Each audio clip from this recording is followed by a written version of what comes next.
नमस्कार सर्वांना. तर स्वागत आहे माझ्या या यूट्यूब चॅनलवरती सर्वांचं. तर बघा, कुठलाही ब्लाऊज शिवताना आपल्याला काय करायचं असतं, सर्वात अगोदर ब्लाऊजची उंची घ्यायची असते. तर बघा, ब्लाऊजची पूर्ण उंची किती घेतली मी, 13.5. तर ब्लाऊजची उंची किती आलेली आहे, 12.5. 12.5 प्लस एक शिलाई मार्जिनसाठी आपण घेतलेली 13.5. तर आता आपण काय करायचं, छाती रुंदीची मापं टाकायचे कमरेच्या घेरावरती. तसं पण केलं तर चालतं, कारण की आपल्याला पाठीचा टक्स मारण्यासाठी पण अर्धा इंच एक जातो आपला. त्यासाठी आपण काय करायचं, जे आपलं छाती रुंदी जे आलेले आहे 9, 10 किती पण आले तरी ते आपण मध्ये आपल्याला फक्त 2 प्लस ॲड करायचं. तर मी आता इथं 2 आले, काय करायचं 9 आलेले आहे, तर मी इथं किती घेतले, 11 घेतलेले आहे. तर हे बघा, 11वरती एक आपण काय करायचं, मार्किंग करून घ्यायची आणि क्रॉसपट्टीवरती पण 2.5 इंचावरती एक मार्किंग करून घ्यायची. त्यानंतर 1.5 इंचावरती आपल्याला काय करायचं, कटोरीला आणि आपल्या क्रॉसपट्टीला आकार देण्यासाठी 1.5 इंचावरती या पद्धतीने मार्किंग करून घ्यायची. त्याच्यानंतर आपलं काय करायचं असतं, गळारुंदी आणि शोल्डर घ्यायचं असतं. तुम्ही गळारुंदी जास्त करून जास्त बऱ्याच साऱ्या ब्लाऊजला गळारुंदी 2 किंवा 2.25 2.5पर्यंत ठेवते आणि गळ्याची उंची 5.5-6 ठेवते. आणि गळ्याच्या उंचीला खाली आपण जो आकार देतो गळ्याला समोरच्या, त्यासाठी कधी पण 2.5 इंच ठेवायचं. म्हणजे वरती जर गळारुंदी 2 असेल तर खाली आपण 2.5 घ्यायचं असतं. कशासाठी, तर आपलं शोल्डर उतारणार नाही यासाठी. तर हे बघा, या पद्धतीने मी असं मार्किंग करून घेते. आणि आपण नंतर आता आर्म होल म्हणजे मुंड्याचं माप टाकणार आहोत. तर मुंडा पण इथं किती घेतला बघा, मी मुंडा पण 5.5 घेतलेला आहे. मुंडा 5.5 घेतलेला आहे. आणि आपण जे आपलं खालच्या जो आपला कमरेचा त्याचा जो भाग आला होता त्यावर आपण मार्किंग केली, त्याच पद्धतीने आपण जो आपला आर्मवाला आहे ना त्याच्यावरती आपण मार्किंग करून घ्यायची बरोबर ती. आणि 1 इंचावरती आणि अर्धा इंचावरती म्हणजे टोटल 1.5 इंचावरती एक मार्किंग करायची. तो आपल्या मुंड्याला आकार देण्यासाठी समोरचा आणि पाठीचा भागाचा जो आहे, तर समोरचा कसा आपला थोडासा डीप राहतो, मग आपण त्याला काय 1 इंचावरती द्यायचं. पाठीचा जो असा आपण ते 1.5 इंचावरती देतो. आणि तिथूनच आपण 2.25 जो 1 इंचावरती मार्किंग केली तिथूनच 2.25 किंवा 2 इंचावरती एक मार्किंग करून घ्यायची. कशासाठी, ते तर आपण कटोरीला जो आकार देणार आहे त्यासाठी. तर कटोरी आपली किती, आपण कटोरी कधी पण काउंट करताना मोजताना काय करायचं, जो आपला हुकचा भाग आहे ना त्या साईडने काउंट करायची. लूपच्या साईडने नाही करायची, हुकच्या साईडने काउंट करायची. आणि हे बघा, या पद्धतीने कटोरीला आपला काय करायचं, आकार देऊन घ्यायचा. हे बघा, आणि मुंड्याला या पद्धतीने आकार द्यायचा. जो आपला 1 इंचावरती निघतो तो आपला काय निघतो, म्हणजे समोरचा मुंडा निघतो. आणि ते 1.5 इंचावरती आहे तो पाठीच्या भागाचा निघतो. हे बघा, या पद्धतीने खूप असं म्हणजे काय एवढं काय अवघड नाही आहे ब्लाऊज शिकण्यासाठी. जर शिकायचं तर आपल्या मनामध्ये जर कुठली पण गोष्टीची जर जिद्द असेल की हे करायचं, तर आपल्या ह्या गोष्टी एकदम सोप्या होऊन जातात. आणि मनामध्ये जिद्द असेल ते आपण करू पण शकतो. तर हे बघा, तुम्ही पण ह्या पद्धतीने असं कटिंग शिकू शकता. आणि एवढे काय माप अवघड नाही टाकायची. आणि ह्या पद्धतीने कटिंग केली तर लवकर कटिंग पण आपल्याला शिकून म्हणजे येते आपलं कटिंग. तर मी इथं जास्त करून या पद्धतीनेच कटिंग करते आणि तुम्हाला पण ह्या पद्धतीनेच कटिंग करायला सांगते.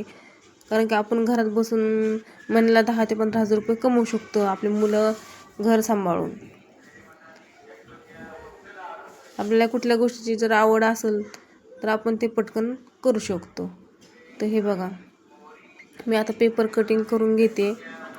तर काय करते, पेपर कटिंग करताना आता पाठीचा भाग काढून घेतल्या साईडला. हे जे आता 2.5 इंचावरती मार्किंग केली होती आपण, ती आपल्या क्रॉसपट्टी निघते.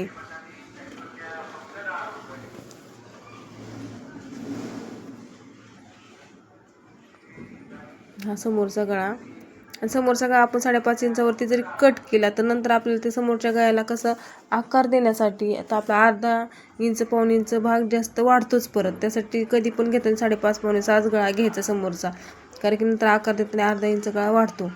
कारण की ब्लाऊजवरती पेपरवरती ब्लाऊजवरती आकाराला थोडासा फरक पडतो. कारण की फिनिशिंगसाठी आपण गळ्याला थोडंसं कट करून घेतो, नाही का.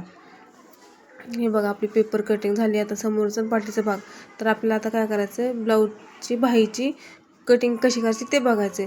तर आपल्याला काय करायचं, बाहीची उंची घ्यायची. बाहीची उंची कितीही असेल तर त्यात फक्त आपल्याला काय करायचं, अर्धा ते 1.5 इंच प्लस करायचं मार्जिनसाठी. तर हे बघा, बाही आपली माझी 6 आली तर मी 6.25 घेतले. तर बाहीची उंची घेतली. आणि आता नंतर काय करायचं, मुंड्याचा भाग किती आला होता माझा, सॉरी आपलं छाती रुंदी किती आली होती, 9 आली होती.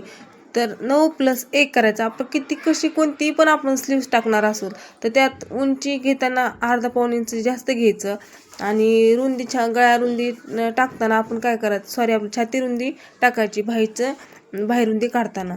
तर बाहेरुंदी प्लस छाती रुंदी +1 करायचं. 10 आलं तर त्यात आपण काय करणार आता 2.5 इंचावरती एक मार्किंग करणार. कशासाठी तर आपल्या मुंड्याचा भाग येणार आणि म्हणजे शोल्डरचा जो भाग येणार तो आपण व्यवस्थित परफेक्टरित्या काढू शकतो यासाठी. तर पाऊण इंचावर 2.5 इंचावरती एक मार्किंग केलं. आपण काय केलं, त्याला परत अर्ध्यावरती फोल्ड करून परत वरच्या लाईनला एक पाऊण इंच आणि परत त्याच लगत खाली पाऊण इंचावरती एक मार्किंग करून घेतली. आणि मुंड्याच्या साईडला कधी पण 1.5 इंच घ्यायचं आणि शोल्डरच्या साईडला काय करायचं 1 इंचावरती एक मार्किंग करून घ्यायची. आणि या पद्धतीने आपल्या स्लीव्जला म्हणजे आकार देऊन घ्यायचा. बघा खूप सोपी पद्धत आहे. याच पद्धतीने तुम्ही जर शिवत राहिला तर प्रॅक्टिस होऊन जाते. सगळ्या गोष्टी आपल्या काय होतं सोपे वाटायला लागतात. हे बघा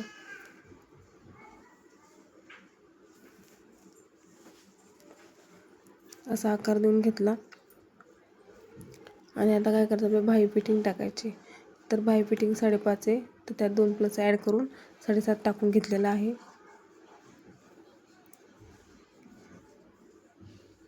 ही आपली बाही झाली पूर्ण. आता कट करून घेऊया पेपर.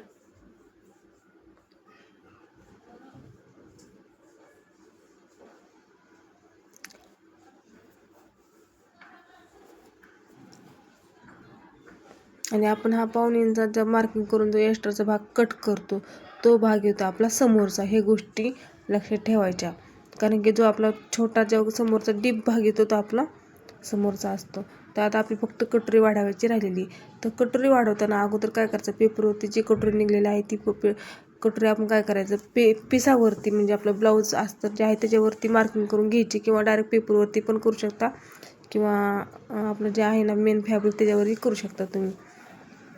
तर काय करायचं, आपण कटोरी वाढवताना आपला जो म्हणजे हुक पट्टीचा भाग येतो त्या साईडला आपल्याला काय करायचं 1.5 इंचानी वाढवायची. आणि जो मुंड्याच्या साईडचा भाग येतो तिथं आपण काय करायचं 1 इंचानी वाढवायचं. ह्या पद्धतीने दाखवलं आहे मी तुम्हाला. हे बघा ड्रॉ केल्यावर पूर्ण वरती फक्त 2च डॉट एवढं वाढवायचं वरच्या साईडला आपल्या गळ्याच्या साईडला. आणि खाली कसं वाढवून घ्यायचं, खाली 1 व थोडासा अर्धा आणि नंतर मग फक्त 2 डॉट एवढं वाढवून घ्यायचं. आणि व्यवस्थित पद्धतीने आपण जे आपलं अस्तर आहे त्यावरती व्यवस्थित पेपर टाकून घेऊन मार्किंग करून घ्यायचं. आणि एक मेन गोष्ट लक्षात ठेवायची कुठली, तर आपण काय करायचं क्रॉसपट्टी आहे ना पेपरवरती जी आलेली आहे आपली 2.5 इंचावरती तर ते आपण काय करायचं अर्धा इंच वाढवून घ्यायची. बघा मी तुम्हाला दाखवलं व्हिडिओमध्ये. अर्धा इंच वाढवायची कशासाठी, तर आपल्याला जे समोरचा भाग कसा म्हणजे आपला शिलाई मार्जिनसाठी जातो खालच्या पण साईडला आणि मध्ये कटोरीच्या पण साईडला जातो, त्यासाठी आपण अर्धा इंचाने क्रॉसपट्टी वाढवावी लागते. तर व्यवस्थित क्रॉसपट्टी वाढवून घेऊन आपण काय करायचं, आपलं जे अस्तर आहे ते कट करून घ्यायचं. अस्तर पूर्ण कट करून घ्यायचं आणि जे मेन फॅब्रिक आहे त्याच्यावरती व्यवस्थित टाकून मेन फॅब्रिक पण कट करून घ्यायचं. खूप सोपी पद्धती आहेत, तुम्ही पण ह्या पद्धतीने शिकू शकता.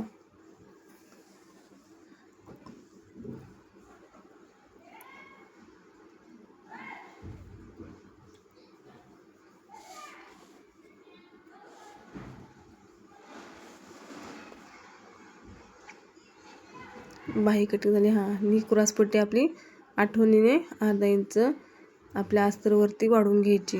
आपल्याला ती वाढवाच लागते. झालं आपलं आता अस्तर कटिंग करून. आता मेन फॅब्रिक कटोरी कट करायची राहिली. कटोरी वाढवण्याचं पण सोप्या पद्धती आहेत, कारण की कटोरी जर छोटी असेल तर आपण कशी वाढवायची, मोठी असेल तर कुठं किती वाढवायची, ह्या सोप्या गोष्टी आहेत. एवढं काय अवघड नाही वाटत आहे. चला मेन फॅब्रिक वरती टाकून आता कट करून घ्यायचं.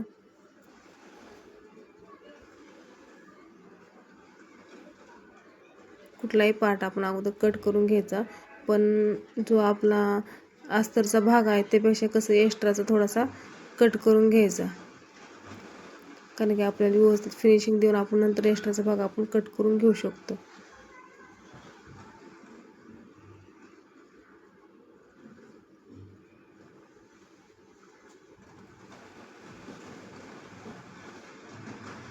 मित्रांनो, व्हिडिओ कसा वाटला नक्की कमेंट करून सांगा आणि चॅनलला सबस्क्राईब करायला विसरू नका.